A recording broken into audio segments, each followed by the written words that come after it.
Vigor, freshness, and promise. Been working with this concept for many, many months now. Have scoured JSH to really dig into this concept of eternal life and battling the false beliefs of age. This first article that I came across was called Vigor, Freshness, and Promise from Duncan Sinclair. That's the May 22nd, 1937 Sentinel. I suggest you all read it. It's very powerful. Vigor, Freshness, and Promise. Duncan Sinclair. Mortals are held in subjection to traditional beliefs, sometimes to an extraordinary extent. Consider, for instance, the prevalent belief of the comparative shortness of the span of human existence on Earth. It is generally held that few may reach their 100th year, that for most people, the span will not exceed the 70 years. What must be the effect? First, the mental effect, and secondly, the physical effect on those who allow themselves to be taken in by this false dictum of mortal mind. Unless it is counteracted by spiritual truth, the individual will inevitably find himself acquiescing in its demand that he shall go the traditional way of mankind. And to his mental mood, his body will respond. Vigor and freshness will forsake him. Feebleness will come upon him. And then the last enemy. It is a pathetic picture, this of human frailty. But speaking scientifically, an utterly false one. Now, in spite of the fact that through untold generations, mortals have believed in a limited span of existence on Earth and have reaped what they have entertained in their consciousness, there has always been, on the part of the majority, strenuous opposition to what was regarded as the inevitable. They have felt the injustice of the belief and have rebelled against it. But how to meet it, how to overcome it, that has ever been the problem. The alchemists of long ago thought that human existence might be prolonged indefinitely through the use of a material substance, and they diligently sought for what they called the elixir of life. But they failed in their search. Sometimes in these latter days, we hear of theories which would have us believe that after the material body has been sufficiently manipulated or treated with certain chemicals, life will be greatly prolonged. But all such material theories will go the way of the theory of the elixir of life, into oblivion. That the prophet Isaiah sensed the true way to longevity is shown in his words, Isaiah 40:31. They that wait upon the Lord shall renew their strength. They shall mount up with wings as eagles. They shall run and not be weary, and they shall walk and not faint. Note the words, they that wait upon the Lord, for they contain the secret. What do they imply?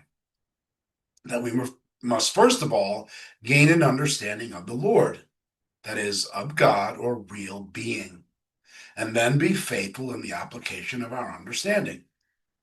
Mrs. Eddy says in the textbook on page 128, a knowledge of the science of being develops the latent abilities and possibilities of man. This knowledge can be obtained from a study of the textbook, from which we have just quoted.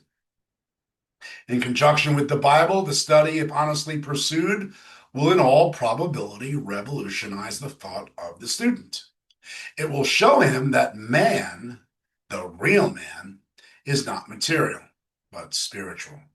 It will reveal to him the truth that man, since he is the reflection of God, expresses only divine qualities or ideas, such as goodness, wisdom, love, and life, and this to an unlimited degree. It will make plain to him that the belief that man lives in a material body is an illusion, a myth. It will make clear to him that as he realizes these truths, he will think less about the so-called material body, thereby gaining dominion over it. The result will be better health and greater longevity. The need, then, is for men to learn more and still more concerning the real man, and with the knowledge they gain, dispute and overcome the mistaken beliefs of material sense. It is these false beliefs that would mesmerize us into thinking that goodness and beauty and strength are limited.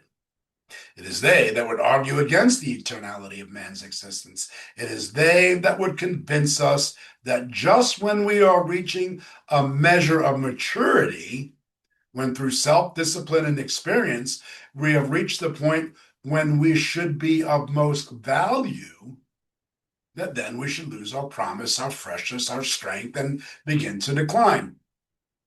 All such false material beliefs must be reversed by the truth about spiritual man, if we would retain that vitality which in reality has always been ours.